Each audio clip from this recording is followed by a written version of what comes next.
Samantala, umatake ang Amerika sa bahagi ng Yemen na kontrolado ng grupong Houthi.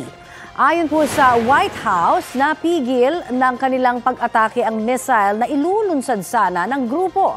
Tinamaan naman ng airstrikes ng Amerika ang isang barko ng Greece sa Red Sea. Sabi ng White House, dapat nang tigilan ng Houthi ang pag-atake sa mga barkong dumaraan sa rehiyon. Nitong Lunes, nagbanta ang grupo na kabilang na ang mga barko ng Amerika sa kanilang aatakihin. Dati na nilang sinabi na ginagawa nila ito bilang pakikiisa sa Palestine. Kapuso, para sa mga maiinit na balita, mag-subscribe sa GMA Integrated News sa YouTube. Sa mga kapuso naman abroad, subaybayan nyo kami sa GMA Pinoy TV at sa www.gmanews.tv.